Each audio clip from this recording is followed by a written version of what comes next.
Aujourd'hui, tu vas littéralement prendre ton pied. Si tes pieds sont faibles, ton corps compense ailleurs. Si tu as mal aux genoux, au dos ou même aux pieds, il y a de grandes chances que ton problème vienne de ces derniers. Aujourd'hui, je vais te montrer comment vérifier si ton pied est fonctionnel et surtout commencer à le renforcer. Le problème aujourd'hui, c'est qu'on a des pieds complètement déconnectés. Chaussures serrées, semelles, manque de mouvement. Résultat, moins de souplesse, moins de contrôle, moins de force. Et donc un pied qui ne fait plus son travail. Et quand ton pied ne bosse pas, il peut souffrir, comme par exemple une fasciapathie plantaire. Ou alors la contrainte remonte ailleurs, tendon d'Achille, cheville, genou, hanche, dos. Ton corps compense et c'est là que les douleurs apparaissent. Donc ce qu'on va faire aujourd'hui, c'est simple. Te redonner un pied fonctionnel en 3 étapes. Étape 1, on va tester ta souplesse. Étape 2, on va tester ton contrôle. Et étape 3, on va renforcer ce fameux pied. Donc allez, c'est parti pour la partie 1.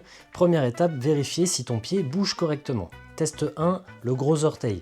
Est-ce que tu es capable d'écarter ton gros orteil avec tes doigts? Donc regarde bien comment est-ce que je fais sur la vidéo et essaye de faire pareil. Test 2, mets-toi assis sur les talons avec les orteils en extension. Est-ce que c'est confortable ou est-ce que ça tire énormément? Test 3, position assis sur les talons en flexion plantaire. Pareil, est-ce que ça tire ou est-ce que c'est confortable? Test numéro 4, est-ce que tu es capable d'envoyer ta cheville en dorsiflexion? C'est-à-dire que tu vas mettre ton pied bien à plat au sol, tu te mets devant une barre ou un mur et tu vas essayer d'envoyer ton genou le plus en avant possible sans décoller ton talon. Si tu arrives à mettre une main entre ton pied et le mur, c'est pas mal. Si tu arrives à mettre moins d'une main, ah bah il y a du travail. Première étape terminée, si tu es limité sur un de ces exercices, ton pied ne peut pas fonctionner correctement. Allez, c'est parti pour la partie 2. Maintenant qu'on a vu la souplesse, il faut voir le contrôle. Alors tu vas te mettre dans la même position que moi, tu peux aussi t'asseoir sur une chaise.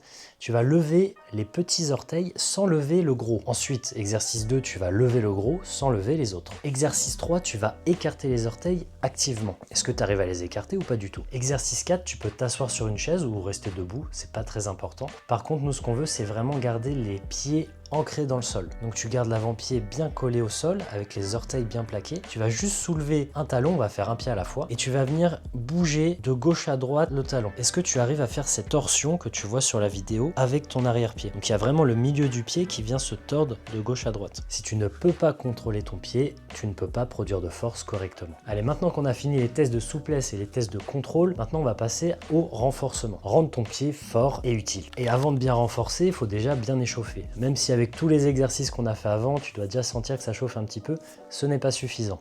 On va commencer par des flexions et extensions plantaires avec les jambes tendues au sol. Si jamais tu n'es pas à l'aise, tu peux t'asseoir aussi sur une chaise.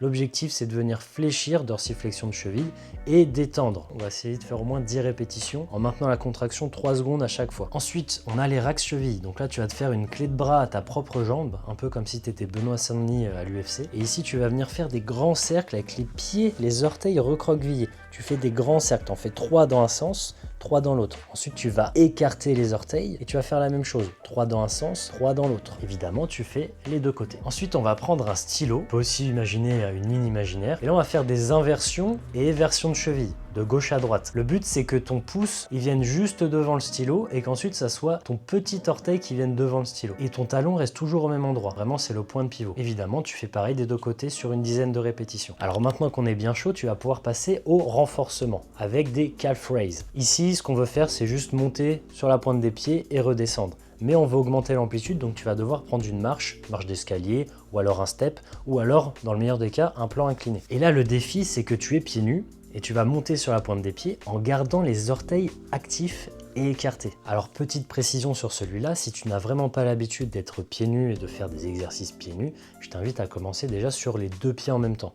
Ensuite, une fois que tu auras déjà testé, tu pourras tester en unilatéral. L'objectif, c'est de faire 15 répétitions lentement, c'est-à-dire que tu vas descendre sur 3 à 4 secondes et tu vas remonter sur 2 secondes.